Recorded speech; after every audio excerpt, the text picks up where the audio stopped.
कलिकालानले दग्धान् जीवान् स्त्रातुं समुद्यतः राजचन्द्रसुधा सिन्धुर्नमस्तस्मै स्मराम्यहम्। नमो दुर्वाररागादि वैरिवारनिवारिणे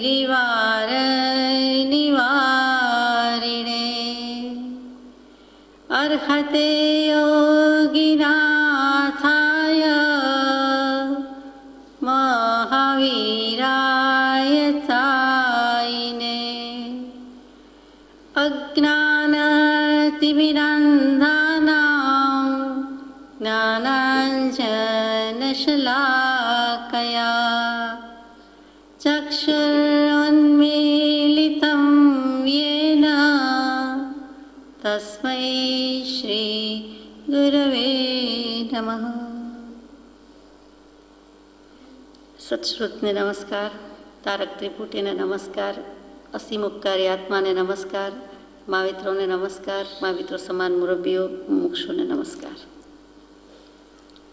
પરમ કૃપાળુ દેવ પ્રણીત વચનામૃતજી ક્રમાંક 11 મુનિ સમાગમ.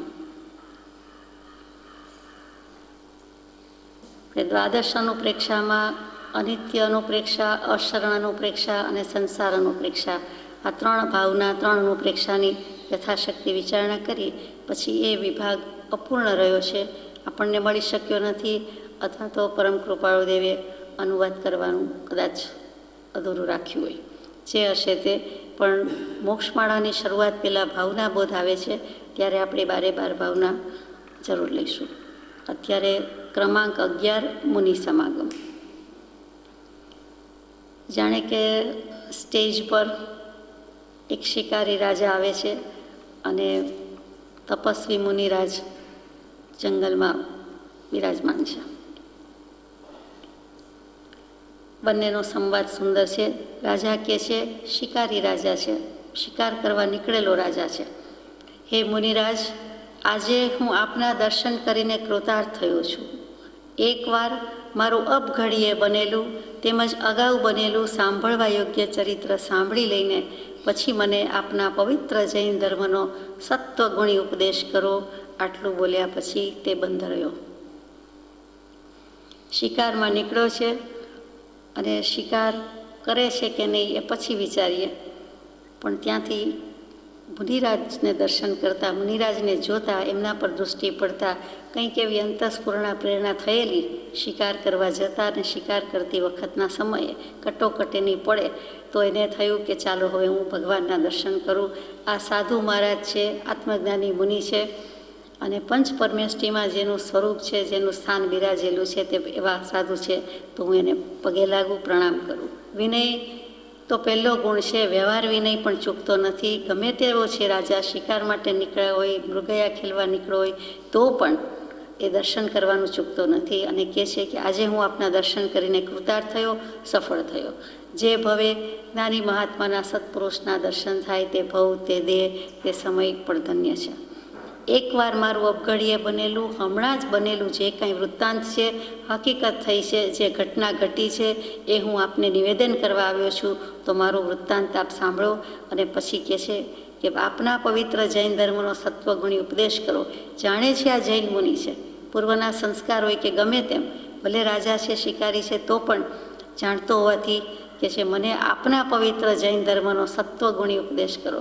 સત્વગુણી શું? સાત્વિકતાનો ઉપદેશ કરો. આપનો ધર્મ, જૈન ધર્મ, જે રાગદ્વેષને જીતે છે તે જૈન, અને તે રાગદ્વેષ જેને કોઈ જીતી લે છે, જે કોઈ જીતી લે છે તે બધા જૈન કહેવાય છે. તો આત્માને મોક્ષે લઈ જઈ શકે છે રાગદ્વેષના ક્ષય વડે. તો જેમાં સત જ રહેલું છે, સાચ જ રહેલું છે અને આત્માનું અસ્તિત્વ જ છે અને આત્માનું અસ્તિત્વ સાબિત કરી બતાવે છે તે ધર્મ, તે સત્વ ધર્મ.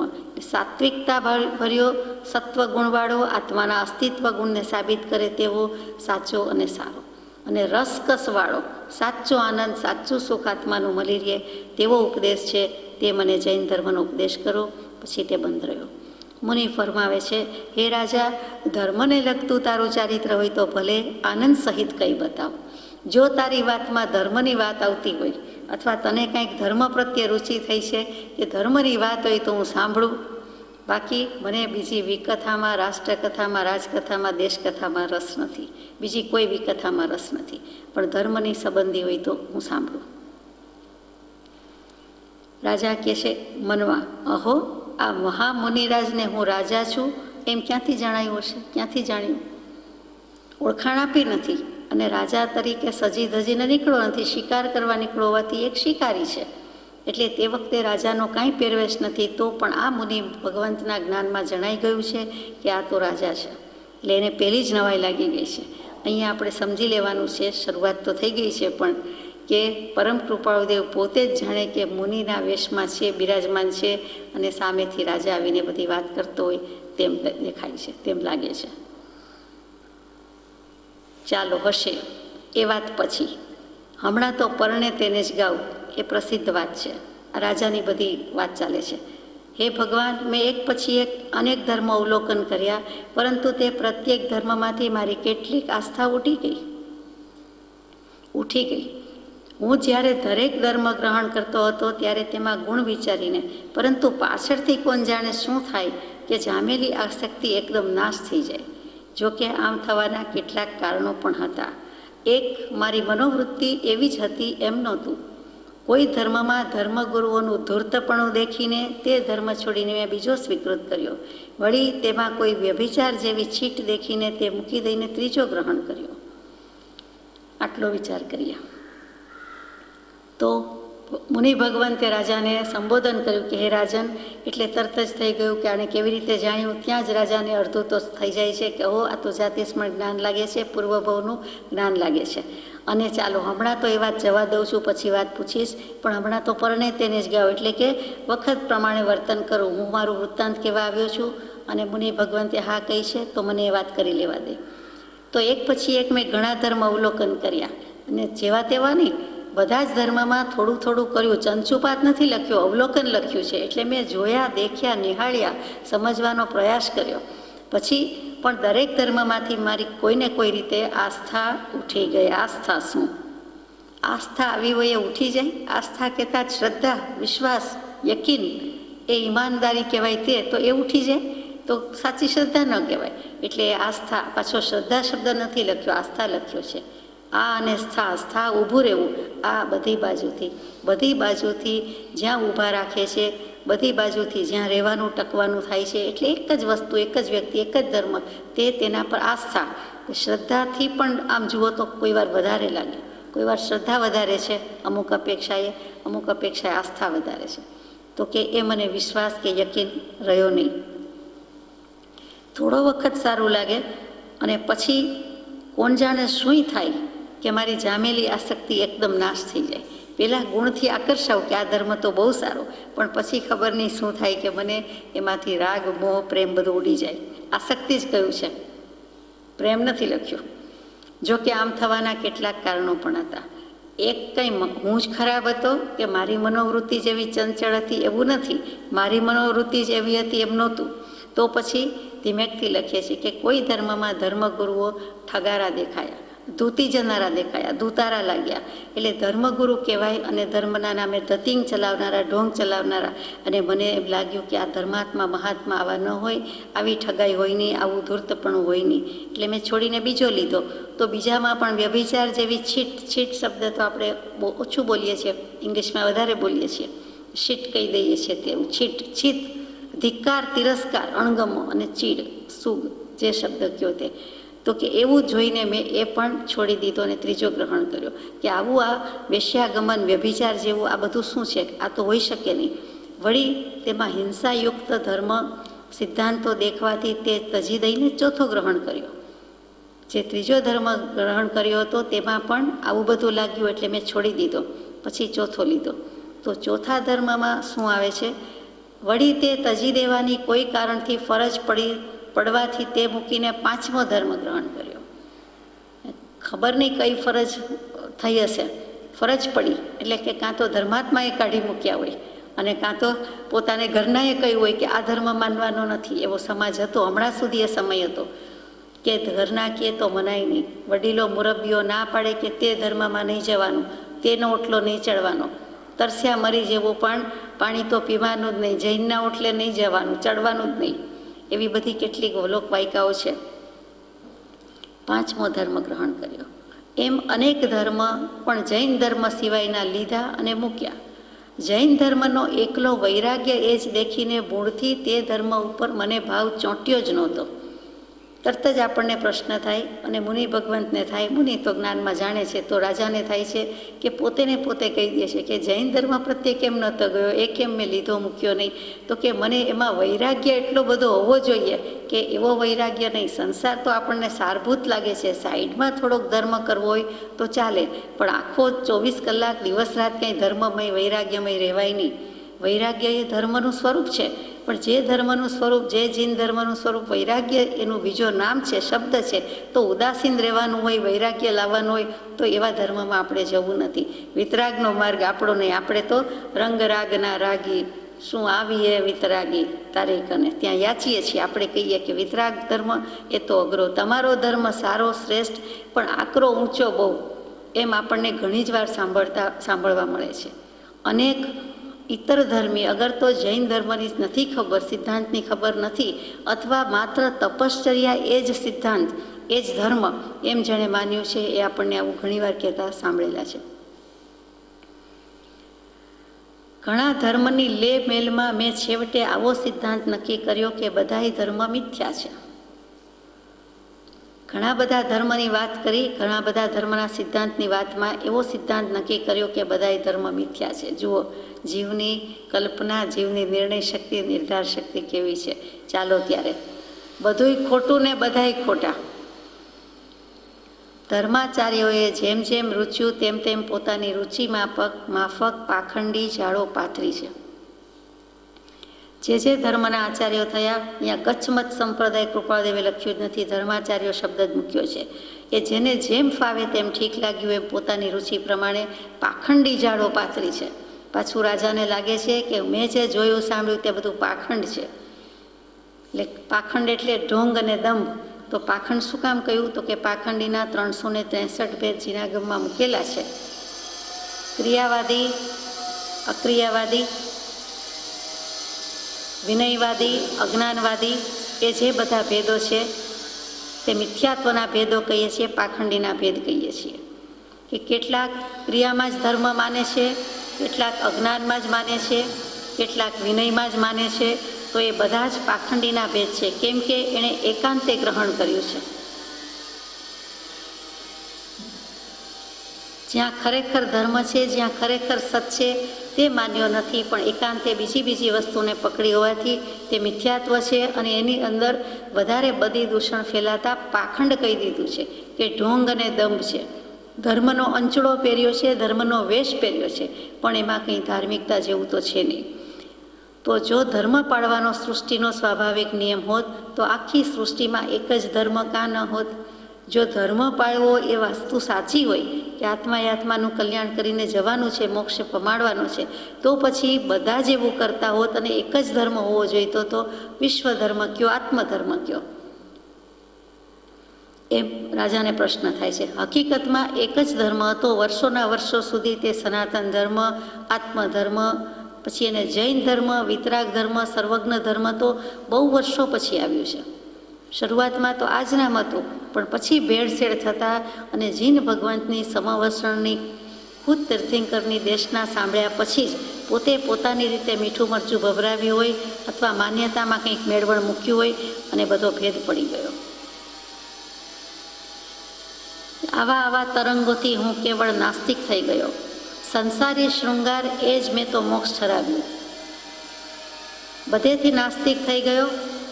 બધી કલ્પના ખ્યાલ મને પણ એવા આવ્યા, બધાના ખોટા લાગ્યા, અને મને પણ એવી કલ્પના ખ્યાલ આવી ગયો કે આમાં કંઈ ભલીવાર નથી. એટલે હું તો આસ્થામાંથી નાસ્તિક એટલે ન આસ્થા હોવી તે. એટલે આસ્થા ક્યાં નથી? તો કે ધર્મમાં નથી એમ કહેતા. ધર્મય નથી, કર્મય નથી, પાપ નથી, પુણ્ય નથી, સ્વર્ગ નથી, નરક નથી, એ સગડા પાખંડો છે. એ બધું માનવું એ પાખંડ છે, કેમ કે વસ્તુ જ નથી. સ્વર્ગ જેવું જગતમાં કાંઈ નથી, નરક જેવું નથી, પાપ પુણ્ય જેવું નથી, ધર્મ કર્મ જેવું નથી. આ ભવ મીઠા તો પરભવ કોણે દીઠા, લગભગ 4 વાર દર્શનની માન્યતા આવી ગઈ. તો આ બધું પાખંડ છે. જન્મ પામવાનું કારણ માત્ર સ્ત્રી પુરુષનો સંયોગ છે, અને ઝરેલું વસ્ત્ર જેમ કાળે કરીને નાશ પામે છે, તેમ આ કાયા હળવે હળવે ઘસાઈ છેવટે જીવન રહિત થઈ જઈ નાશ પામે છે. પંચ મહાભૂતની બનેલી કાયા કહેવાય, અને સ્ત્રી પુરુષના સંયોગથી જન્મ થાય છે. એટલે આત્મા અનુત્પન્ન છે, આત્મા અવિનાશી છે, એવી કોઈ વાત ગળે ઉતરતી જ નથી, માન્યતા છે જ નહીં. અને પછી વસ્ત્ર જેમ જૂનું થઈ જાય છે, ઝરેલું જીર્ણ શીર્ણ થાય છે, અને એનો ત્યાગ કરી દઈએ છીએ અગર તો નાશ પામે છે, તેમ પંચમહાભૂતમાં દેહ પણ વિલીન થાય છે. એટલે કાયાનો નાશ થાય છે, એટલે કે જાણે આત્માનો પણ નાશ થયો હોય તેમ માની લીધું છે. બાકી સઘળું મિથ્યા છે, બાકી બધું નકામું. આવું મારા અંતઃકરણમાં દૃઢ થવાથી મને જેમ રૂચ્યું, મને જેમ ગમ્યું અને મને જેમ પાલવ્યું તેમ વર્તવા માંડ્યું. કેવો શબ્દ પ્રયોગ મૂકે છે, કેમ કે લખનાર પરમ કૃપાળુદેવ છે. એટલે પરમાત્માની શૈલી ઝલક્યા વિના ઝળક્યા વિના રહે જ નહીં. મને જેમ રૂચ્યું, જેવી મને રુચિ થઈ, લાઇકિંગ થયું, ગમવા માંડ્યું, પછી વળી વધારે ગમ્યું, અને પછી જેમ પાલવ્યું, મને જેમ પરવડ્યું, પોસાયું, મને ઠીક લાગે તેમ, ફાવે તેમ વર્તવા માંડ્યું. એટલે બરાબર અનાચાર દુરાચાર સહિતનું વર્તન હોવું જોઈએ. તદ્દન મનમાની કરવા માંડ્યો, અનીતિના આચરણ કરવા માંડ્યા. નીતિ જેવું તો કંઈ હતું જ નહીં, ફાવે તેમ. એટલે કોઈ જાતની નીતિ નહીં, અનીતિથી આચરણ કરવા માંડ્યું. રાંકડી રૈયતને પીડવામાં કોઈ પણ પ્રકારની કચાશ મેં રાખી નહીં. રૈયત પ્રજા રાંકડી કહેવાય, પ્રજાનો પાલક પિતા કહેવાવું, એની બદલે મેં રાંકડી ગરીબડી બિચારી પ્રજાને મેં ખૂબ પીડા આપી છે, મેં ખૂબ સંતાપ આપ્યો છે, કોઈ પ્રકારની કચાશ રાખી નથી, એમ રાજા કહે છે. શિયળવંતી સુંદરીઓના શિયળભંગ કરાવીને મેં આકરા કેર બોલાવી દેવામાં કોઈ પણ પ્રકારની ખામી રાખી નહીં. શીલવતનો પણ એટલો જ ભંગ કર્યો અને કરાવ્યો. કેટલી બધી સુંદરીઓના શીલભંગ કર્યા અને કાળો કેર વર્તાવી દીધો છે, આકરો કેર બોલાવી દેવામાં, એટલે જુલમ ત્રાસ ગુજારવામાં મેં કોઈ પ્રકારની કચાશ રાખી નથી. સજ્જનોને દંડવામાં, સંતોને રીબાવવામાં અને દુર્જનોને સુખ દેવામાં મેં એટલા પાપ કર્યા છે કે કોઈ પણ પ્રકારની ન્યૂનતા રાખી નથી. એને કેટલો પશ્ચાતાપ થતો હશે ત્યારે બધું જ એક એક શબ્દ, એક એક ક્રિયા, એક એક પ્રવૃત્તિ, અને એ પણ પોતે દંડાયો છે એવી બધી છે અને બીજાને દંડ્યા છે એવી બધીનો એકરાર કરે છે. કે સજ્જનોને દંડવામાં, સજ્જન સત્પુરુષનું જ બીજું નામ છે, સદગુરુનું જ બીજું નામ છે, અને સાથે સાથે સદગૃહસ્થો પણ આવી ગયા. તો એવા સજ્જનોને રીબાવવામાં કે સજ્જનોને દંડવામાં, શિક્ષા સજા ફરમાવવામાં મેં કાંઈ બાકી પાછું વાળીને જોયું નથી. રીબાવવામાં એટલે કે ત્રાસ જુલમ ગુજારવામાં, કનડગત કરવામાં અને દુર્જનને સુખ દેવામાં. દુષ્ટ માણસો વધુમાં વધુ સુખી થાય, જુગારી, માંસાહારી, મદ્યપાનવાળા, એ બધાનું કલ્યાણ કેમ થાય, એ બધા કેમ આનંદ પ્રમોદ કરે, વૈભવ વિલાસ કરે, એવી રીતે મેં ઘણા પાપ કર્યા છે. એમાં કોઈ કચાશ કમી રાખી નથી. હું ધારું છું કે મેં એટલા પાપ કર્યા છે કે એ પાપનો એક પ્રબળ પર્વત બાંધ્યો હોય તો તે મેરુથી પણ સવાયો થાય. એટલા પાપ કર્યા હોય, પાપના પહાડ થઈ જાય. અને આટલા બધા તો કહે છે રાજા કે મેરુ કરતાં સવાયો થાય. મેરુ એક પર્વત છે, મેરુ શ્રેષ્ઠમાં શ્રેષ્ઠ, ઊંચામાં ઊંચો, 3 લોકની મધ્યમાં આવેલો સોનાનો પર્વત કહેવાય છે, અને તેનાથી 3 લોકનું માપ મપાય છે. મેરુ પર્વતનું મહાત્મ્ય બધા પુરાણોમાં એટલું છે, શાસ્ત્રોમાં એટલું છે, આગમમાં એટલું જ છે. એવો મેરુ પર્વત કે જેની આસપાસ 9 ગ્રહ ફરે છે. સૂર્યચંદ્ર તો પ્રદક્ષિણા લે, પણ 9 ગ્રહ એની આસપાસ ફરે છે. એ મેરુ પર્વતની વાત છે. અને એ મેરુ પર્વત ઉપર જિનેન્દ્ર ભગવાનના પંચકલ્યાણકમાંથી જન્માભિષેક વગેરે પણ થાય છે. અને તેમ છતાં એવા મેરુ પર્વતથી સવાયો કહેવાની કોઈ હિંમત જ ન કરે. જે શ્રેષ્ઠમાં શ્રેષ્ઠ પર્વત છે, તો સવાયો શું? એક અને એની બાજુમાં કાનો કરીએ તે સવાયું, સવા કહેવાય. એકથી વિશેષ તે સવા કહેવાય. તો અહીંયા સવાયો શબ્દ ક્યાંથી આવ્યો? તો કે સપાદ, સહિત અને પાદ એટલે જે આપણે કાનો કરીએ, પાયો કરીએ, પા કહીએ છીએ, તે જે કહીએ છીએ તે, એટલે પગવાળો કહીએ છીએ તે. એટલે એકડો કરીએ છીએ તેના 4 પાયા, 4 પગ થયા, 4 પા 1. અને પછી બાજુમાં જે કાનો કરીએ તે પા, પાદ અને તે પાયો, એટલે કે તે સહિત છે. એટલે જુઓ કેવો સુંદર શબ્દ. એ સપાદમાંથી થઈ ગયું તે સવાયો. સવાયો એટલે સવા ગણો પણ કહેવાય, ખરું? 1 ગુણ્યા 1 તો 1 આવે, અને સવા ગુણ્યા સવા કરીએ તો સવા આવે. અઢિયાર શીખવાડ્યા, પછી 3:30 સુધી તો નથી શીખ્યા. ઉઠા 3:30 એટલે ઉઠું ભણાવવાનું, એ તો નથી શીખવાડ્યું, એટલે સારું છે. એટલે આપણે કોઈને ઉઠા ભણાવી શકીએ નહીં. ભણ્યા હોય તો ભણાવીએ. ઉઠા તો ભણાતા હશે કે ભણાવવાના હોય? તો કે ઉઠા ભણવાના એ અંકશાસ્ત્રમાં, ગણિતશાસ્ત્રમાં ઉઠા ભણાવવાના. એટલે આ ધૂર્તાપણું, ઠગારાપણું, વંચક બુદ્ધિ, છેતરપિંડી. અને જીવે પોતે ઠગાયો તો છે જ, બીજાને ઠગ્યા કે નહીં જુદી વાત થઈ, પણ પોતે તો આજ સુધી ઠગાયો છે. ઠગાયો આજ સુધી અત્યંત, હવે તો માફ કરો ભગવંત. આ સઘળું થવાનું કારણ માત્ર લુચ્ચા ધર્માચાર્યો હતા. પોતાના પ્રત્યે દોષ દૃષ્ટિ હતી એટલે કહી દીધી કે મેં આવા કામ કર્યા, પણ આ બધાનું કારણ માત્ર ધર્માચાર્યો હતા. મને અસદગુરુ જ મળ્યા એટલે મને અસત ધર્મ અને અસત દેવની જ વાત મળી. એટલે સાચા ગુરુ મળ્યા નહીં, સાચા ધર્માચાર્ય મળ્યા નહીં. એટલે ગુરુ તત્વની ભૂલને કારણે મેં આવી અનંતી ભૂલ કરી, અનંતા પાપ બાંધ્યા. પાપના પોટલા નહીં, પાપના પહાડ બાંધ્યા. આવીને આવી ચંડાળમતી મારી હમણાં સુધી રહી. ચંડાળમતી એટલે શુદ્ર બુદ્ધિ, હલકી બુદ્ધિ, તુચ્છ બુદ્ધિ, નીચમાં નીચ બુદ્ધિ, અધમમાં અધમ બુદ્ધિ, અને એવી હમણાં સુધી રહી. આજે તો ચંડાળ જ્ઞાતિનું આ લોકમાં અસ્તિત્વ નથી, અગાઉ હતું. તો શુદ્રમાં શુદ્ર કહીએ એના કરતાં પણ આ ચંડાળ શબ્દ જ, કે એના માતા જુદા હોય, પિતા જુદા હોય અને કામ બધા હલકા હોય. સ્મશાનના મળદા લઈ જવા મૂકવા એ તો ઠીક કે ડાઘું કહીએ, પણ પછી તો કે કેટલાક તો એવી ચંડાળમતી હોય કે એવું જીવતા મનુષ્યનું, મરેલા મનુષ્યનું માંસ પણ ખાઈ જાય. ગીધ ખાય, કાગડા ખાય, પશુ પંખીને કહેવાતું હશે, પણ આ તો એવા મનુષ્યો થાય, અને એ પણ ચંડાળ જ્ઞાતિ. અને ઘણા કામ કરવા પડે. મોટા ભાગનો સમય તો એનો ઘણીવાર સ્મશાનમાં શબની સાથે જાય, અને એ સિવાયનો સમય પણ બધા હલકા કામમાં જાય. તો કે આવી મારી શબ્દ કેવો વાપરો, શુદ્ર બુદ્ધિ, હલકી બુદ્ધિ નહીં, ચંડાળમતી હમણાં સુધી રહી. માત્ર અદ્ભુત કૌતુક બન્યું કે જેથી મને શુદ્ધ આસ્તિકતા આવી ગઈ. હવે એ કૌતુક હું આપની સમક્ષ નિવેદન કરું છું. કૌતુક બન્યું અને અદ્ભુત કૌતુક થયું. સસ્પેન્સ વધારતા જાય છે કૃપાળદેવ, કે કાંઈક એવી અદ્ભુત બીના બની, ઘટના બની, કાંઈક બન્યું એવું કૌતુક. કુતૂહલ પણ નથી, પણ કૌતુક જ છે. કૌતુકને કૌતુક જ આપણે રાખીએ છીએ. અને પછી મને એમ થયું કે ચાલો શુદ્ધ આસ્તિકતા આવી ગઈ, કે ધર્મ છે, કર્મ છે, પુણ્ય છે, પાપ છે, આત્મા છે, સાચા ગુરુ હોઈ શકે છે, સાચા દેવ, સાચા ધર્મનું ઓળખાણ કરાવી શકે છે. અને એ ભૂલ હું કાઢી નાખું તો મારી બધી ભૂલ જતી રહે. એટલે મૂળભૂત બીજભૂત ભૂલ પણ નીકળી શકે એમ છે. એમ મને આત્માની આસ્થા આવી ગઈ કે આત્મા જેવું છે, આત્મા છે, આત્મા નિત્ય છે, કરતા ભોગતા મોક્ષનો ઉપાય છે. માટે દેવગુરુ ધર્મનું અસ્તિત્વ છે. એટલે હું આસ્તિક થઈ ગયો, પોતે જ કહે છે. હવે એ કૌતુક આપની સમક્ષ નિવેદન કરું છું. તો વિનય કેટલો છે રાજા હોવા છતાં, તો હું આપની સમક્ષ નિવત્તાવિધ નિવેદન નમ્રતાપૂર્વક જણાવવાની રજા લઉં છું. વિધ જાણવું, નિવિધ એટલે હવે હું આપની સમક્ષ મૂકવાની રજા લઉં છું, નમ્રતાથી રજૂ કરવાની વાત કરું છું. આત્મવૃત્તાંત આવે છે રાજાનો. હું ઉજ્જૈની નગરીનો અધિપતિ છું. અધિપતિ એટલે રાજા, અધિકારી છું. અહીંયા રાજા જ છે. વીર વિક્રમની નગરી તે ઉજ્જૈની. જે ઉજ્જૈની આવે એટલે આજનું મધ્યપ્રદેશ એમપીનું ઉજ્જૈન.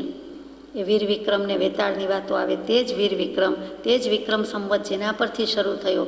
2000 ને કેટલા ચાલે છે? 65-66 અત્યારે 66 કે 65-66 વિક્રમ સંવત 2066 અને ઈસવીસન કઈ ચાલે છે? 2009. બંને વચ્ચે કેટલા વર્ષનો ડિફરન્સ હોય? 56 વર્ષનો. 56 થી 57 ઉમેરી દેવાના અથવા તો ઘટાડી દેવાના. જ્યારે આપણે ઈસવીસન અને વિક્રમ સંવતની ગણિત મેચ કરવું હોય ત્યારે આ એક રીત છે. એમાં 56 યાદ રાખવાનું, 56 56 વર્ષ. કેટલાક મહિનામાં 57 થાય, બાકી લગભગ 56 થાય. મારું નામ ચંદ્રસિંહ છે. એટલે આ વિક્રમ રાજાની વંશાવળીમાં થયેલા કહેવાય ને, એટલે નામ પણ ચંદ્રસિંહ નામ છે. કૃપાળદેવને ચંદ્રવાલો, પોતાનું નામ પણ લક્ષ્મીનંદનમાંથી રાજચંદ્ર રાખ્યું. અહીંયા પણ આ રાજાનું નામ ચંદ્રસિંહ છે.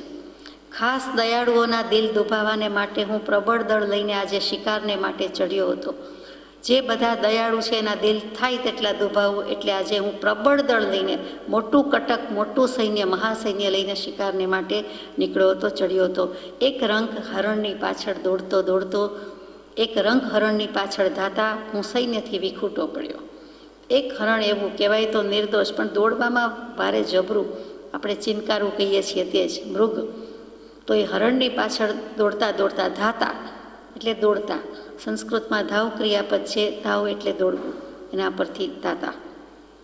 કેટલીક વખત મદદે ધાયા કહીએ છીએ, ત્યાં જુદું, ત્યાં કુમકે મોકલવું, મદદે પહોંચવું, સહાય કરવા પહોંચી જવું, તે પણ કહેવાય. અને અહીંયા તો દોડતા જ છે કે દોડતા દોડતા હું સૈન્યથી છૂટો પડી ગયો. હરણ એક દિશામાં ને સૈન્ય બીજી દિશામાં, એટલે હું હરણની દિશામાં પાછળ ફોલો કરતો કરતો શિકાર માટે છૂટો પડ્યો. આ તરફ હરણની પાછળ અશ્વ દોડાવતો દોડાવતો નીકળી પડ્યો, એટલે કે મુનિ મહારાજ જ્યાં બિરાજમાન છે તે તરફ. હું ઘોડો ખેલવતો હતો, ઘોડો દોડાવતો હતો, ઘોડા પર શિકારે નીકળ્યો હતો અને આ રીતે નીકળી પડ્યો. પોતાનો જાન બચાવવાના માટે કોને ખાયશ ન હોય, એટલે કોને ખ્વાહિશ ન હોય, કોને એવી ઈચ્છા ન હોય કે હું મારો જીવ બચાવું. એટલે હરણ પણ જીવની રક્ષા કાજે ભરપૂર દોડે છે. અને તેમ કરવા માટે બિચારા હરણે દોડવામાં કશીય કચાશ રાખી નથી, પરંતુ એ બિચારાની પાછળ આ પાપી પ્રાણીએ પોતાને પ્રાણી કહી દીધું. રાજાએ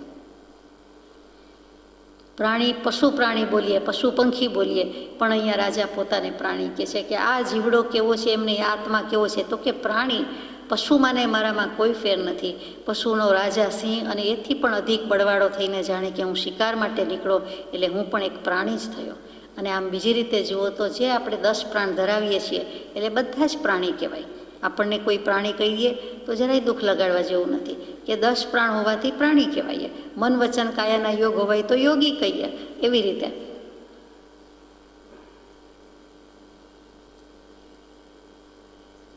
આ પાપી પ્રાણીએ પોતાનો જુલમ ગુજારવા માટે અશ્વ દોડાવી તેની નજદીકમાં આવવામાં કંઈ ઓછી તદબીર કરી નથી.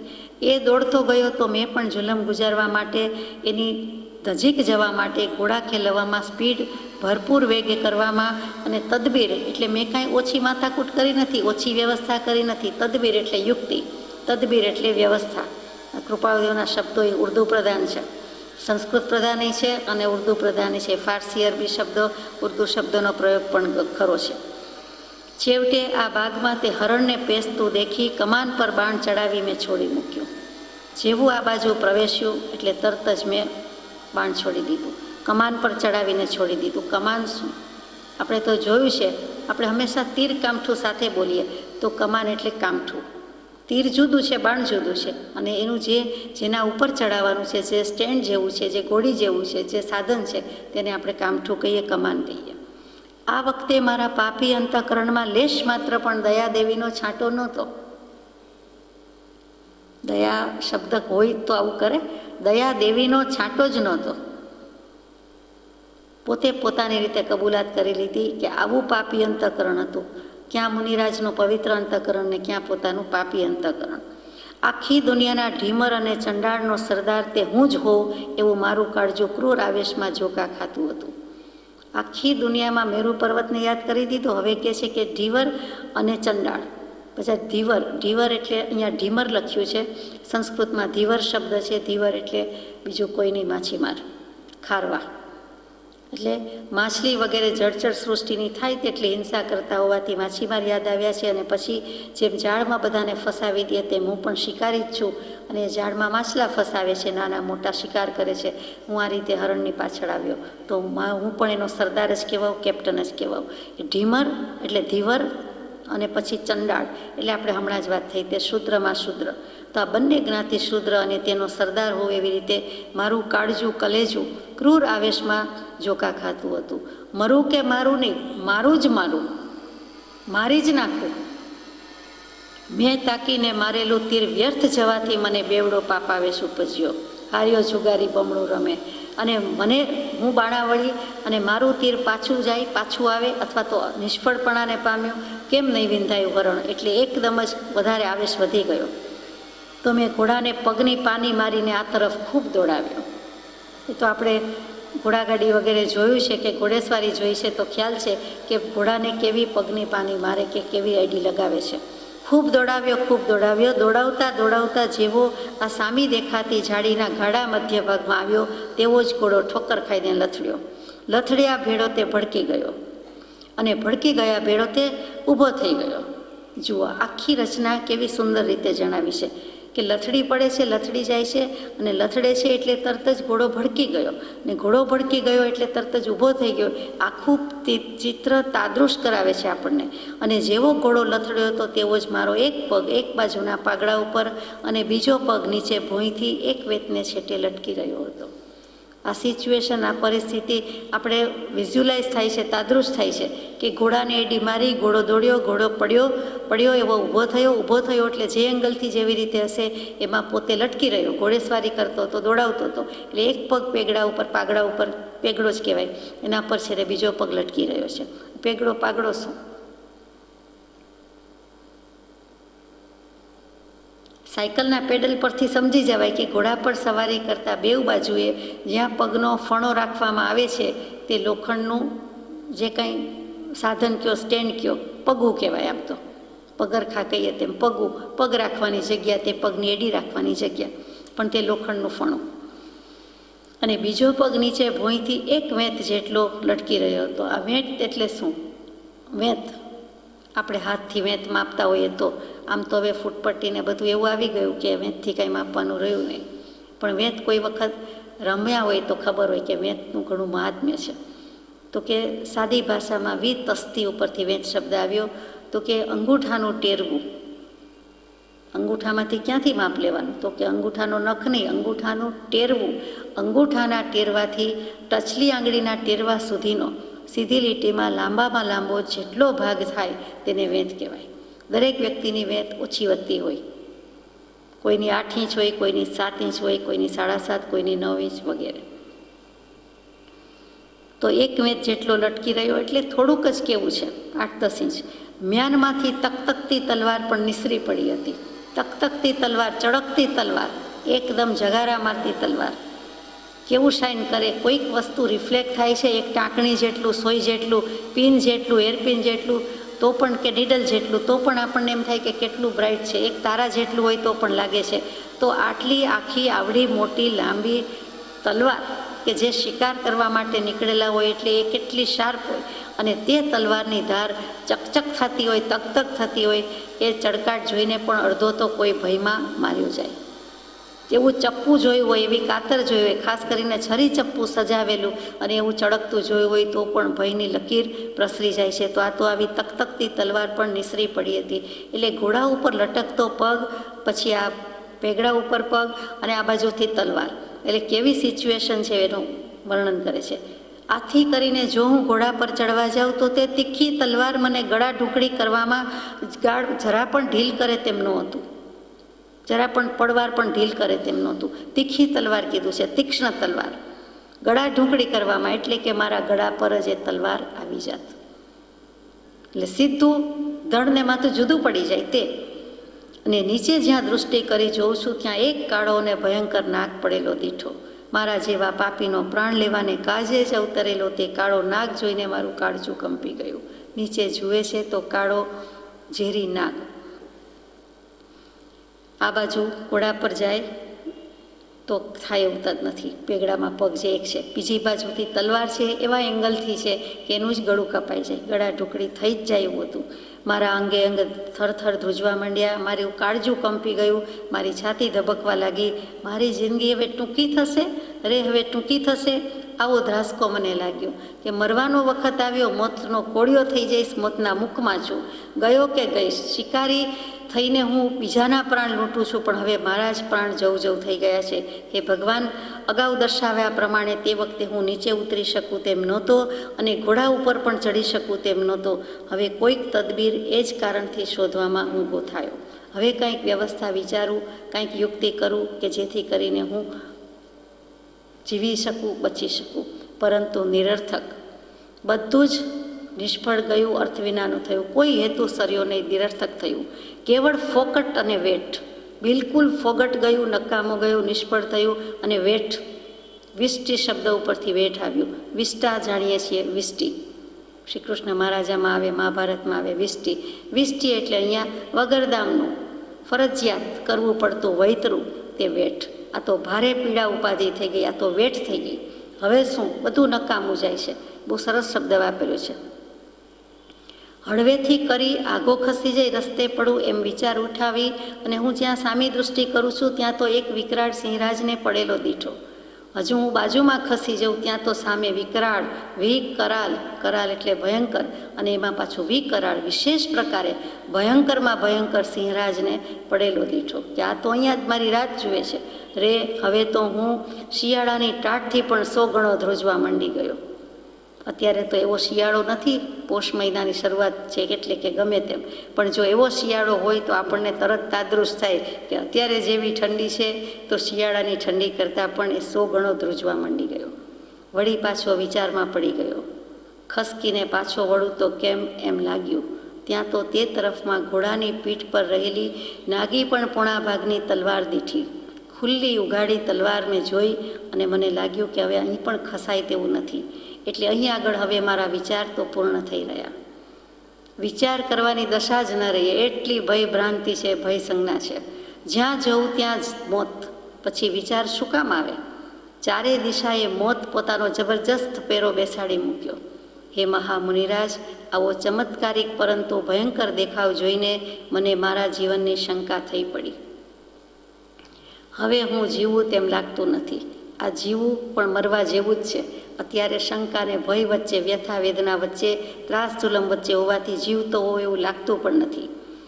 મારો વાલો જીવ કે હું જેથી કરીને આખા બ્રહ્માંડના રાજ્યની તુલ્ય વૈભવ ભોગવું છું તે હવે આ નરદેહ ત્યજીને ચાલ્યો જશે. સિકંદર જેવા સિકંદરને થયું તો આ રાજાને પણ થાય છે આમ કે હું આ બ્રહ્માંડનો રાજ ભોગવું છું, એટલો વૈભવ કહેવાય, લગભગ બ્રહ્માંડના રાજ્ય જેટલું, અને હવે મારે આ માનવ દેહ છોડીને જવું પડશે. અરે અત્યારે મારે શી વિપરીત ગતિ થઈ પડી. મારા જેવા પાપીને આમ જ છાજે. લેતો જ આ પોતે પોતાનું અંતઃકરણ કહે છે કે તું પાપી છે તો લે, પાપી જીવ, તું જ તારા કર્તવ્ય ભોગવ. તે અનેકના કાળજા બાળ્યા છે, તે અનેક રંગ પ્રાણીઓને દમ્યા છે, દમન કર્યું છે એટલે કે દબાવ્યા છે, અંકુશમાં રાખ્યા છે, દુઃખ દીધા છે. તે અનેક સંતોને સંતાપ્યા છે. જ્યાંથી સત પ્રાપ્ત કરવાનું હોય, સંત પાસેથી સત્તત્વ લઈ લેવાનું હોય, સમજ કરવાની હોય, એની બદલે તે પીડા આપી છે, તાપ આપ્યો છે, સંતાપ આપ્યો છે, દુઃખી કર્યા છે. તે અનેક સતી સુંદરીઓના શિયળ ભંગ કર્યા છે. કોઈ પણ સુંદરીનો ભંગ કરવા જેવું નથી, તો આ તો સતી સુંદરીઓના શિયળ ભંગ કર્યા છે. તે અનેક મનુષ્યોને અન્યાયથી લૂંટ્યા છે. ટૂંકામાં તે કોઈ પણ પ્રકારના પાપની કચાશ રાખી નથી. માટે રે પાપી જીવ, હવે તું જ તારા ફળ ભોગવ. તું તને જેમ ફાવે તેમ વર્તો હતો અને તેની સાથે મદમાં આંધળો થઈને આમ પણ માનતો કે હું શું દુઃખી થવાનો હતો, મને શું કષ્ટો પડવાના હતા. પણ રે પાપી પ્રાણ, હવે જોઈ લે. પાછું પ્રાણ ધરાવનારો પ્રાણી એટલે કહે છે કે હવે તું જોઈ લે, તું એ તારા મિથ્યા મદનું ફળ ભોગવી લે. મદમાં ચકચૂર હતો, અભિમાનમાં મત્ત હતો, તો હવે ભોગવી લે ફળ.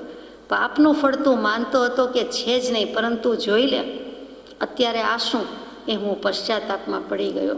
અરે હાય, હવે હું નહીં જ બચું, એ વિટમણા મને થઈ પડી. આ વખતે મારા પાપી અંતઃકરણમાં એમ આવ્યું કે જો અત્યારે આવીને મને કોઈ બચાવે તો કેવું માંગલિક થાય, તો કેટલું સારું, કેટલું કલ્યાણ, કેટલું શુભ કામ થાય. એ પ્રાણદાતા અબઘડી જે માગે તે આપવા હું બંધાવું. મને બચાવી લે તો એ જે માગે તે હું અબઘડી હમણાં ને હમણાં આપી દઉં, લખી દઉં, સોંપી દઉં, આપી દઉં. મારું આખું માળવા દેશનું રાજ્ય માગે તો આપતા ઢીલ ન કરું. માળવા દેશ એટલે એક જમાનો હતો.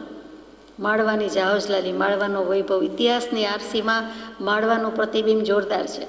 માળવાની વાત ન કરે તો ચાલે જ નહીં. મન હોય તો માળવે જવાય એમ આપણે કહીએ છીએ. કહેવતમાં માળવા અમર થઈ ગયું. એ માળવા એટલે કયું? તો કે હિન્દુસ્તાનના, ભારતના એ વખતના 18 મુખ્ય દેશ, અંગ દેશ, બંગ દેશ, કલિંગ દેશ, એવા બધા નામ આવે. 25.5 આર્ય દેશમાં પણ આવે. અને એમાં જે આ માળવા છે તે અત્યારે માળવા એટલે MP કહીએ છીએ, તે મધ્યપ્રદેશ, ઉજ્જૈની. એટલે 18માં એક મુખ્ય હતું તે ઉજ્જૈન એટલે કે માળવા. માળવાનું પાટનગર કેપિટલ તે ઉજ્જૈન હતું. ઉજ્જૈની કહેવાતું તે, અવંતીપતિ કહેતા હતા તે. અને ગુજરાત રાજસ્થાનની મોસ્ટલી ઈસ્ટમાં આવે, પૂર્વ દિશામાં આવે. અને જમીન આપણે જાણીએ છીએ MP ક્યાં આવ્યું પણ કહેવાય જાય, એટલે જે અત્યંત ફળદ્રુપ વિભાગ કહેવાતો મધ્યપ્રદેશનો. ટૂંકમાં સમૃદ્ધ દેશ, જેમ ગુજરાતને આજે સમૃદ્ધ સ્ટેટ કહેવાય છે, તે મેં માળવા દેશની જાહોજલાલી હતી. અને તે માળવા દેશનું રાજ્ય માગે આખું માગવાનું કહે છે, તો આપતા ઢીલ ન કરું, તરત જ આપી દઉં. અને એટલું બધું આપતા એ માગે તો મારી 1009 યૌવન રાણીઓ આપી દઉં. એટલે કે આટલું બધું પોતે ધરાવે છે, ભોગવે છે એમ કે, અને એ પણ હું આપી દઉં. એ માગે તો મારી અઢળક રાજ્યલક્ષ્મી એના પદકમળમાં ધરું. અઢળક કહેતા જ શું, ઢાળી ઢળે નહીં તેટલી, એટલે અઢળક. જેમ ઘણા કહે કે અમારા ઘરે એટલા પૈસા કે મોટામાં મોટા તોલા ત્રાજવા કોલસા ત્રાજને જોખવાના આવતા, અને એમાં જો એટલા મોટા મોટા ટોપ તપેલા છાબડા મૂકો તો પણ રોજે રોજની ઇન્કમ એટલી કે અમારે એમાંથી જોખી જોખીને મૂકવા પડે, એમ કોઈકના મોઢે સાંભળ્યું હોય. એવી જ રીતે કોઈક મંદિર એવું હોય છે કે એની આવક જોખી જોખીને મૂકવી પડે. એ સિક્કા ગણીએ પાર ન આવે, એટલે વજનથી જોખાય કે આટલા કિલો છે તો આ પ્રમાણે હશે. આવી રીતે આપણે આજે પણ જોઈએ છીએ. તો એ વખતની વાત છે. તો અઢળક એટલે કે બેસુમાર, પુષ્કળ, વિપુલ એ ધનની વાત છે. એટલી રાજ્યલક્ષ્મી એના પદકમળમાં ધરું, એટલે માળવાની જાહોજલાલી બતાવે છે, સમૃદ્ધિ બતાવે છે.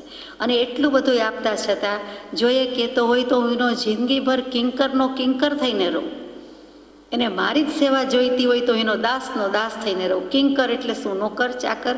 નહોતું લખતા આવડતું કૃપાળદેવને નોકર ચાકર શબ્દ યાદ નહોતા. કિંકર, કિંકર એટલે વધારે ખરાબ. કિમ એટલે શું? સંસ્કૃતમાં કિમ મળદો, કિમ એટલે શું, અને ક્રુ કરવું, કિંકર. હવે હું શું કરું, હવે હું શું કરું, હવે મને કંઈ કામ સોંપો, હવે મને કંઈ કામ સોંપો. જે કામ આપે તે પહેલાં ભૂતની સહાયથી કરી આવે તેમ બધા જ કામ કરી આવે. પછી ઘડીએ ઘડીએ કે થઈ ગયું, થઈ ગયું. એક સેકન્ડનું કામ 1 સેકન્ડમાં સોંપ્યું હોય, 10 સેકન્ડમાં સોંપ્યું હોય તે બીજી મિનિટે કે થઈ ગયું, અથવા થોડીક વારમાં કે થઈ ગયું. એટલે કામ માગ્યા જ કરે. શું કરું કર્યા કરે તે કિંકર, ગમે તેને કહેવાય. અને આ માથું ખાય. 2 વાર બોલીએ તોય માથું દુખે છે એવું લાગે છે, તો પછી 2 વાર સાંભળીએ તો માથું દુખી જાય. તો પછી જે હર હંમેશ શું કરું કરે, સારી ભાષામાં anything I can do for you, માથું જ પકાવે ને બીજું કાંઈ છે? પણ વિનય છે, વિવેક છે. તો કે કિંકરનો કિંકર, દાસનો દાસ થઈને રહું. અને એટલું બધું આપતા છતાં કિંકર કરતાં મને આ વખતે કોણ જીવનદાન આપે? પણ આવા સમયે જીવનનું દાન કોણ આપે? હું તો બધું આપી દઉં, બધો મોટો દાનેશ્વરી થાઉં, પણ કોઈ મારા પ્રાણ બચાવે ત્યારે ને, પોતાનું આયુષ્ય આપે તો થાય. એ તો આપી શકાતું નથી, એવો કોઈ મળતોય નથી, અને મળે છે તો આપી શકાતું નથી. આવા તરંગમાં ઝોકા ખાતો ખાતો હું તમારા પવિત્ર જૈન ધર્મમાં ઉતરી પડ્યો. ઘોડેથી પગ ઉતર્યો એટલે મનરૂપી ઘોડામાંથી કંઈક લગામ આવી, પૃથ્વી ઉપર આવ્યા જ્ઞાનરૂપી લગામ. જેની પાસે છે તેવા મુનિ ભગવાન પાસે પહોંચી ગયા છે. એના કથનનું મને આ વખતે ભાન થયું. જાણે કે રાજાને પણ પૂર્વભાવ સાંભળી આવ્યો હોય કે જૈન ધર્મની બધી ખબર હોય એવું લાગે. તો ત્યાં કહે છે કે મને એના કથન ઉપર માન થઈ ગયું. કથન શું? તો કે કથન એટલે કાંઈ પણ કહેવું તે. અહીંયા જૈન કથન કે એ ધર્મનું કથન એટલે એ ધર્મનો સિદ્ધાંત, એ ધર્મનું વિધાન, એના સ્ટેટમેન્ટ શું છે, એનું વિવેચન શું છે. એટલે કે કથન કહેતા સિદ્ધાંત, કથન કહેતા વિવેચન, કથન કહેતા વિધાન. મને ભાન થયું.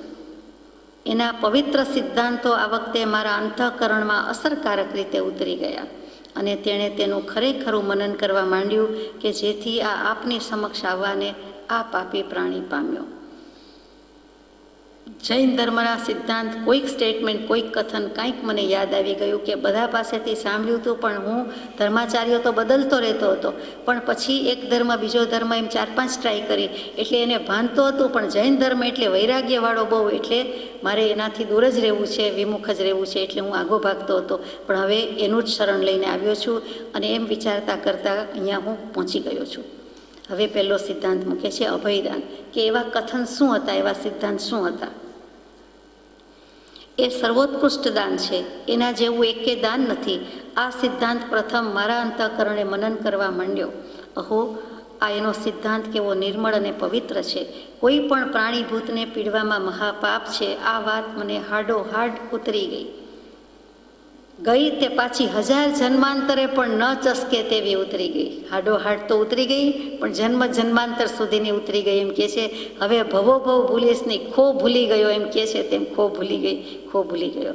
કે હવે બીજા જન્મ લેવા પડે ત્યાં પણ યાદ રહેશે. હે ભગવાન, બહુ વીતી, ભય સંજ્ઞા તો કેવી જોરદાર હતી, એમાં તો હું થથરીને મોતના મુખમાંથી પાછો આવ્યો છું, પણ મરણ શું છે ખબર પડી ગઈ, જીવન શું છે એનું ભાન થઈ ગયું. એટલે અભયદાન જેવો કોઈ સિદ્ધાંત નથી, એના જેવું કોઈ દાન નથી. શાસ્ત્રોમાં અન્નદાન, આહારદાન, અન્ન આહાર બંને એક જ, વિદ્યાદાન, ઔષધદાન, જ્ઞાનદાન, બધા દાન કયા છે. પણ દાણાણ શેઠમ અભયપણાયમ, અભયપણાણમ, અભયદાન અને દાણાણ શેઠમ શ્રેષ્ઠ. કોઈ પણ દાનમાં સૌથી ઊંચું દાન હોય, સર્વદાનમાં શ્રેષ્ઠ હોય તો તે અભયદાન છે. મહાવીર સ્વામીએ તો કીધેલું છે. બીજા બધા આગમનો બોધ છે, સાર છે, આપણે પણ સમજી શકીએ છીએ કે બીજું બધું આપે એના કરતાં નિર્ભયતાનું દાન કોઈ આપે તો સૌથી સારું. જીવ આમ પણ સંસારી કહેતા ભયભીત જ છે, એને ભ્રાંતિ જ છે, એને મિથ્યાત્વ છે જ, અજ્ઞાન છે જ. તો કૃપાદેવ કહે છે કે વિચારવાન જીવને અજ્ઞાન સિવાય બીજો કોઈ ભય હોઈ શકે નહીં. એટલે અજ્ઞાન એ મોટો ભય છે. એટલે એનું જ જો દાન આપે, એટલે કે પોતાના સ્વરૂપનું ભાન કરાવે છે તેવું દાન, તે અભયદાન છે. એટલે નિશ્ચયથી, પરમાર્થથી, સૈદ્ધાંતિક દૃષ્ટિએ પણ અભયદાન સૌથી મોટું છે. કેમ કે દલીલ થતી હોય છે કેટલીક વાર કે આહારદાન કે અન્નદાન કે જ્ઞાનદાનને સર્વોત્કૃષ્ટ મૂક્યું છે, અભયદાન કંઈ સર્વોત્કૃષ્ટ થોડું કહેવાય. ને લગભગ બધાને અન્નદાનમાં મહાપુણ્ય છે સમજાઈ ગયું છે, આહારદાનમાં પુણ્ય છે સમજાઈ ગયું છે, પણ વિદ્યાદાન જ્ઞાનદાન છે એ પણ વધારે અગત્યનું છે એમ દલીલ થતી હોય તો ત્યાં આવી ગયું કે વિદ્યાદાન જ્ઞાનદાન આ અભયદાનમાં સમાવેશ પામી ગયો. કે સત્પુરુષો કે કોઈ પણ જીવ બીજા જીવને બચાવે છે એટલે જ અભયદાન આપ્યું એમ નથી કહેવાતું. એ તો નાને પાયે છે, સ્થૂળ દૃષ્ટિએ, દેખીતી દૃષ્ટિએ, વ્યવહાર નહીંથી છે. પણ સિદ્ધાંતથી તો જીવને, સંસારીને જે કોઈ ભય સંજ્ઞા છે, 7 પ્રકારના ભય છે તેનાથી બચાવે છે, તે જ અભયદાન છે અને તે જ સર્વોત્કૃષ્ટ દાન છે. એટલે પરોપકાર કરે, બીજાનો જીવ બચાવે, હિંસા ન કરે, તે અભયદાન છે. પાંજરાપોળમાં લખાવે, સહાય કરે, તન મન ધનથી કરે તો એ અભયદાનની પ્રક્રિયામાં જરૂર છે. પણ સાચું અભયદાન તો જ્ઞાની પુરુષ છે આપણને દાન કરે છે કે સ્વરૂપનું ભાન કરાવે છે, આત્માનું દાન કરે છે, આત્માના સ્વભાવનો સ્વરૂપનો લક્ષ્ય કરાવે છે, આત્માને ભય છે, મિથ્યાત્વ છે, ભ્રાંતિ છે, એમાંથી મુક્ત કરે છે અને શાંતપણામાં લઈ જાય છે. તે સાચું દાન છે અને તે અભયદાન છે. આમ વિચાર પણ આવ્યો કે કદાપી પુનર્જન્મ નહીં હોય એમ ઘડીભર માનીએ તો પણ કરેલી હિંસાનું કિંચિત ફળ પણ આ જન્મમાં મળે છે ખરું જ. મોટે ભાગે કર્મો બંધાય છે તે કેટલોક વખત ઉદયમાં આવવામાં વચ્ચે ગેપ જાય છે. આ ભવે જ્યારે પણ બંધાયું એ ઉદયમાં આવે વચ્ચે ઘણા વર્ષો જાય, કેટલીક વાર ઘણા ભવ જાય. સામાન્યપણે એ સિદ્ધાંત છે. પણ કેટલીક વખત આ ભવને આ ભવમાં પણ બંધાઈ જાય છે, ભોગવાઈ જાય છે. એ પણ મને લાગુ પડે છે એમ રાજા કહે છે. એને પોતાને અનુભવ થયો એટલે કહે છે કે મેં આટલી હિંસા પાપ આચર્યા હતા તો મારો વારો આવી ગયો, મારો વારો પાડી દીધો બધા પશુ પંખીએ, તો બરાબર પાડી દીધો, તો બરાબર ભય સંજ્ઞામાં આવી ગયો છે. તો કે મને આ જન્મમાં મળે છે એ પણ સાબિત થયું એમ લાગે છે, નહીં તો આવી તારી વિપરીત દશા ક્યાંથી હોત. તને હંમેશા શિકારનો પાપી શોખ લાગ્યો હતો અને એ જ માટે થઈને ત્યાં જે ચાઈ ચાઈને દયાળુઓના દિલ દુભાવવાને આ તદબીર કરી હતી, તો હવે આ તેનું ફળ તને મળ્યું. તું કેવળ પાપી મોતના પંજામાં પડ્યો, તારામાં કેવળ હિંસામતી ન હોત તો આવો વખત તને મળત કેમ? ન જ મળત. તું પૂરેપૂરો હિંસક હતો અને તારી મતી પણ હિંસક મતી હતી, હિંસામતી ગયું છે. એટલે કે પોતે પોતાના આત્માને ભૂલી જવો તે મોટામાં મોટી હિંસા છે. આપણે આત્માને સ્વરૂપને વિસ્મરણ કરી દઈએ છીએ તો આપણે પણ હિંસક જ છીએ. અત્યારે આ લખતા, બોલતા, વાંચતા, સાંભળતા પણ હિંસાના ભાવ કહેવાય. કેમ કે આત્માને જો ભૂલી ગયા તો અત્યારે આત્માને ભૂલ્યા નથી એટલે નહીં કહેવાય. પણ આત્માને ભૂલી જઈએ ત્યારે જો હિંસક, એનો અર્થ કે આત્મા યાદ રાખીએ ત્યારે હિંસક છીએ. અને આત્મા યાદ રહે છે ત્યારે આપણાથી હિંસાના ભાવ કોઈ થઈ શકતા નથી. જીવજંતુની હિંસા નહીં, પણ કોઈને દુભાવવાની હિંસા પણ કરી શકતા નથી. એક કઠોર વચન બોલીને પણ કોઈની હિંસા કરી શકતા નથી જો આપણે આપણા સ્વરૂપના ભાનમાં હોઈએ તો. આત્મદશા હોય, આત્મ ઉપયોગ હોય તો પર આવતું જ નથી, ત્યાં બીજા ભાવો તો આવતા જ નથી. કેવળ આ તારી નીચ મનોવૃત્તિનું ફળ છે. તો હે પાપી આત્મા, હવે તું અહીંથી એટલે આ દેહથી મુક્ત થઈ ગમે ત્યાં જા, તો પણ એ દયાને જ પાડજે. કઈ દયા? અહિંસા દયા, અહિંસાવાળી. હવે તારે અને આ કાયાને જુદા પડવામાં શું ઢીલ રહી છે? દેહને તારે એટલે આત્માને અને કાયાને, દેહને જુદા પડવામાં વાર શું છે? હવે તો વિવેક કર. ક્ષણ ક્ષણ ભયંકર ભાવ મરણે કાં અહો રાચી રહો. તો એ વખતે કહે છે કે હું મરણની સન્મુખ હતો, મોતના પંજામાં હતો, યમરાજની ફાંસી વાગે લાગે એટલી જ વાર હતી, ગાંઠ પડે એટલી જ વાર હતી, આમ સેકન્ડ પળ ગણાતી હતી. અને એ વખતે હું છૂટો પડી ગયો તો જીવી ગયો, એટલે આત્માને દેહ છૂટા પડતા પડતા રહી ગયા છે. તો પછી જુદા છે એમ તો માન, કે જુદા હોય, ભેગા રહ્યા છે પણ જુદા પડી શકે છે, અને જુદા પાડવાના છે, પડી જતા રહી ગયા છે. તો તું વિવેક વાપર, વિવેકથી માન કે બંને જુદા જ છે, હવે ઢીલ ન કર. માટે એ સત્ય, પવિત્ર અને અહિંસાયુક્ત જૈન ધર્મના જેટલા સિદ્ધાંતો તારાથી મનન થઈ શકે તેટલા કર, અને તારા જીવની શાંતિ ઈચ્છ. 10 પૂર્વ 14 પૂર્વ આમ તો, પણ મુખ્ય 10 પૂર્વ, એ 10 પૂર્વના સિદ્ધાંતનું સાર કે રહસ્ય ત્યાં એક વાક્ય છે, આ એક વચન છે. આ સત્ય, પવિત્ર, અહિંસાયુક્ત જૈન ધર્મની વાત કરી કે તારાથી મનન થાય તેટલા કર. શું કામ? તો કે સ્વયંભવ સૂર્યજીએ 10 વૈકાલિક જે સૂત્ર રચ્યું એ 10 પૂર્વ કે 14 પૂર્વનો સાર ઉદ્ધારીને લખ્યું. પોતાના 8-10 વર્ષના બાળક, 7-8 વર્ષના કયો મનક મુનિ, અને એનું મહત્તમ કલ્યાણ થાય એટલા માટે એમણે એ શાસ્ત્રોની રચના કરી કે આનું આયુષ્ય 6 મહિનાનું છે, દીક્ષા 7-8 વર્ષે લઈ લીધેલી છે, અને પિતાને જ્ઞાન છે સ્વયંભવ સૂર્ય, સ્વયંભવ મુનિને. તો એ મનક મુનિનું કલ્યાણ કેમ થાય એને જણાવવા દેતા પણ નથી કે તું મારો પુત્ર છે, અને પુત્રને પણ ખબર નથી. અને બીજા શિષ્યવૃંદ છે, સાધુ ભગવંત, એને પણ જણાવ્યું નથી કે તો કદાચ ક્યાંક પક્ષપાત થઈ જાય કે રાગાદિક ભાવો આવી જાય, એટલે કહેતા નથી. અને એમનેમ જ તટસ્થ બુદ્ધિથી, મધ્યસ્થ બુદ્ધિથી, એ પણ એક શિષ્ય છે, નાનો શિષ્ય છે, અને એનું કલ્યાણ કરવાનું મારું ફરજ છે, એમ પિતા અને ધર્મપિતા થઈને સ્વયંભવ સૂર્યજીએ જે 14 પૂર્વનો સાર ઉદ્ધાર મૂક્યો તે 10 વૈકાલિકજી સૂત્ર. એ 10 વૈકાલિકજી સૂત્રના 10 અધ્યાયના પહેલા અધ્યાયની પહેલી ગાથા. તે શું? તો કે ધમો મંગલ મુકીઠમ અહિંસા સંજમોતવો દેવાવીતમ નમન સંતિ જસ ધમે સયામણો. અહિંસા, સંયમ અને તપરૂપી ધર્મ જ ઉત્કૃષ્ટ મંગળ છે કે જેને તેઓ પણ નમસ્કાર કરે છે. એ ધર્મ મંગળ છે, અને જેનું મન સદા તેમાં છે તેને પણ દેવો નમસ્કાર કરે છે. એટલે ત્યાં ધર્મની શ્રેષ્ઠતા બતાવી કે જે ધર્મમાં પૂરેપૂરી પૂર્ણ અહિંસા છે, પૂરેપૂરું દયા છે, અને પૂરેપૂરો તપ છે અને સંયમ છે. અહિંસા દયા એકમાં લઈ લીધું છે. તો અહિંસા, સંયમ અને તપરૂપી ધર્મ સ્વરૂપમાં જ તપન કરે તે તપ, બીજું તપ બાહ્ય તપ નહીં, આભ્યંતર તપ, અને સ્વરૂપમાં સ્થિતિ કરાવે, આત્મામાં સ્થિતિ કરાવી દે તે તપ. અને તેમાં જ રહેતો હોવાથી અહિંસા ધર્મ કોઈને દુભવતો નથી. પ્રમત્ત યોગથી કોઈ પ્રાણ લેતો નથી, અપ્રમત્ત યોગથી કોઈનું જીવ અંતઃકરણ દુભવતો નથી. એટલે અહિંસા અને તપ, અને સાથે સાથે સંયમ, સેલ્ફ રિસ્ટ્રેન્ટ, પોતે જ બધા ઉપર સમ્યક પ્રકારે અંકુશમાં છે. ઇન્દ્રિયો 5 અને 6 મન, વેદાંત પ્રમાણે 5 જ્ઞાનેન્દ્રિય, 5 કર્મેન્દ્રિય, 10 ઇન્દ્રિય, 11મું મન. આ 11 ચામાચીડિયા જેના વશમાં છે તેઓ જીતેન્દ્રિય પુરુષ, તેઓ સ્થિત પ્રજ્ઞ પુરુષ, અને તેઓ કેવલી ભગવંત, તેઓ જ્ઞાની પુરુષ, તેઓ સદગુરુ ભગવંત. અને તે કહે છે કે હવે આ સિદ્ધાંતનું મનન કર, તારા જીવની શાંતિ ઈચ્છ, એમ રાજા પોતે પોતાને સંબોધે છે. તો એ 10 વૈકાલિક જે સૂત્રનું જે સાર ઉદાહરણ હતું એનો પણ સારાંશ મૂકી દીધો. અને તારા જીવની શાંતિ ઈચ્છ. સર્વજીવ શાંતિને ઈચ્છે છે, સર્વજીવ સુખને ઈચ્છે છે. એને ખબર નથી એટલે એને સુખ શબ્દ રાખ્યો છે, પણ ખરેખર શાંતિ ક્યારે, સુખ ક્યારે મળે? શાંત થાય તો શાંતિમાં સુખ છે. સુખમાં શાંતિ છે એમ કહેવું એના કરતાં શાંતિમાં સુખ છે એમ કહેવું ઠીક છે. ભ્રાંતિ છે, મિથ્યાત્વ છે, એમાંથી શાંતિમાં જાય.